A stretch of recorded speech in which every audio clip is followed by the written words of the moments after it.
Hey everyone! Welcome back to The Silver Lining here on YouTube, or welcome if you're new here. I'm Sarah, and today I am back from a big break, but I'm really excited because I'm coming back to share with you some decluttering that I've been doing over the past month.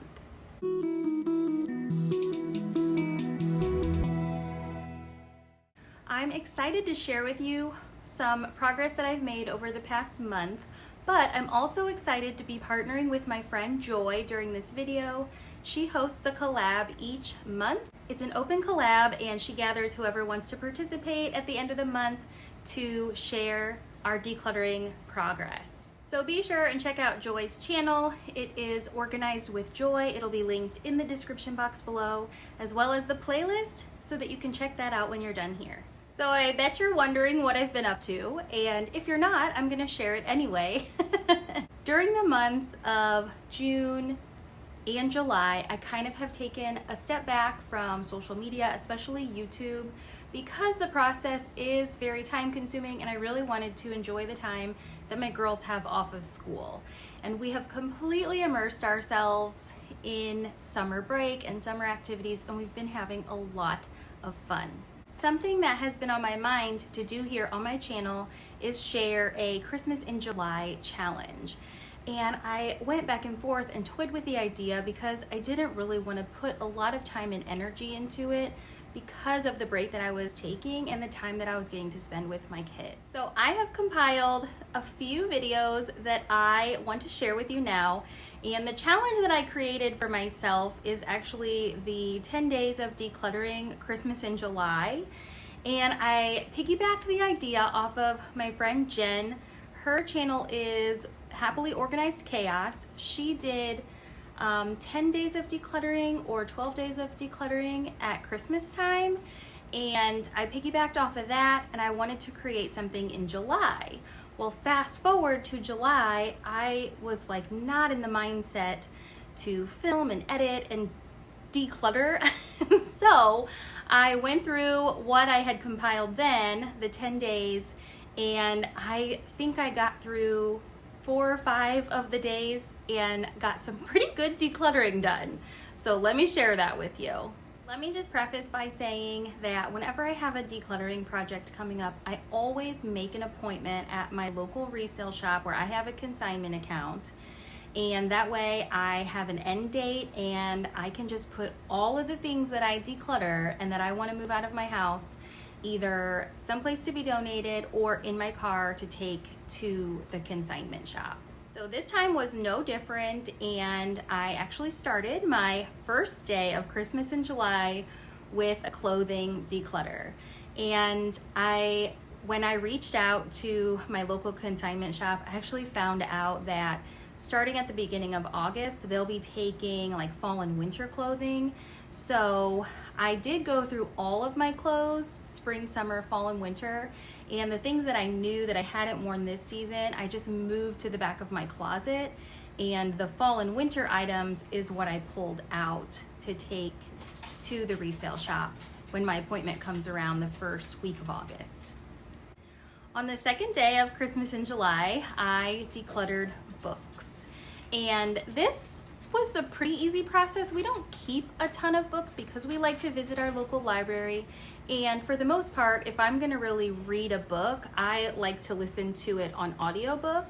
So there are some books that I have read that I like to keep, or even that I've listened to that I'm like, I need to go get that in the physical copy so that I can highlight and make notes and dog-ear the pages and stuff like that.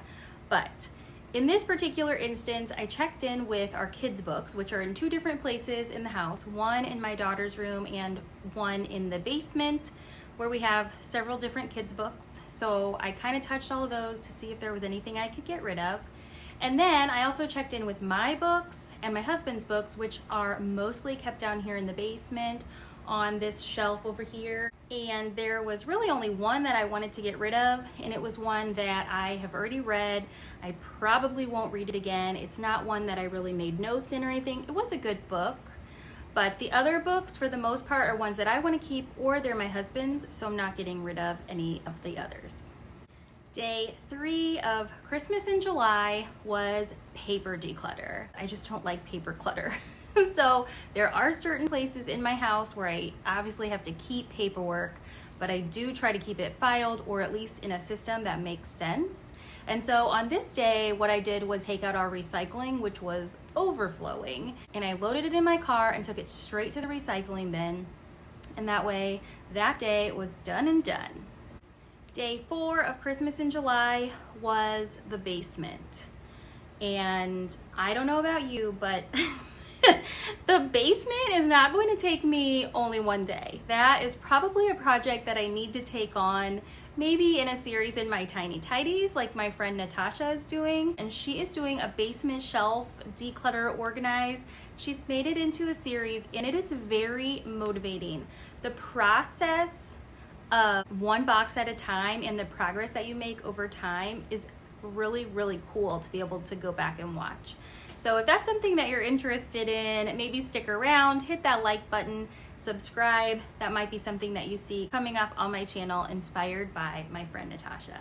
So I did visit the basement, but I kind of just wanted to clear off the workbench area, and there was a few things that I knew I could get rid of or move out of the basement.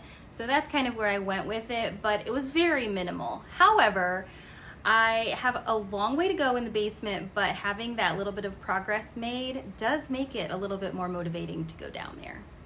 Day 5 of the Christmas in July challenge was toys. And I do like to go through my youngest daughter's toys with her, especially before Christmas. Usually more in like October when we're kind of thinking ahead towards Christmas and her wish list and that kind of thing. But I do have a toy box in my house that has a lot of nostalgic toys that were mine and my husband's, and there is some stuff that we store in there from the kids. So I just went through that really quickly and kind of picked out some things that we were okay with getting rid of. Day 6 is the home office, which I did not do. Day 7 is personal care items, which I also did not do, but both of those are connected in that I attended our Jordan Essentials National Convention recently. We have a new catalog out and I have new products that I'm wanting to introduce into my self-care and into my home. So I'm gonna try to trickle that into my channel coming up in the next weeks and months. Day 8 is the kitchen, which I did not do this time. I always feel like I need a little bit extra time and energy and just brain space to declutter and organize the kitchen. Day 8 was home decor, which I also didn't do, but technically I did get some home decor from the basement when I decluttered in the basement. I got this, it's like a home sign that has the O where you like switch it out for this season. So I did declutter that from the basement. So technically that overlaps and I did declutter some home decor. And finally, day 10 of the 10 days of decluttering Christmas in July challenge was just a general category. So if there was anything that I walked around and saw that I needed decluttered. Well, to be honest, I didn't really participate in that category, but I did go through my whole house, empty the trash, and took the trash out to the curb, which it happened to be the day before trash day, so that all worked out. And it always does feel good to empty your house of the trash, even if it is already in the trash cans. Well, thank you guys so much for being here, as always. I hope that if you're new and you enjoyed your time here, you decide to stick around. Just hit that subscribe button and hit the bell notification, and YouTube should let you know whenever I upload a new video. I'm hoping to get back in the swing of things in the next few weeks. Thank you again to my friend Joy for hosting this collaboration. It always makes me think about what have I decluttered this month, and it kind of keeps me accountable to myself about like, hey, maybe you should be having things moving out of your house a little bit here and there each month. So thank you to her for that. Be sure and check out her channel. Like I said, it is linked down in the description box below, as well as the playlist, which I hope that you check out as well. Thanks again, and I will see you next time. Bye-bye.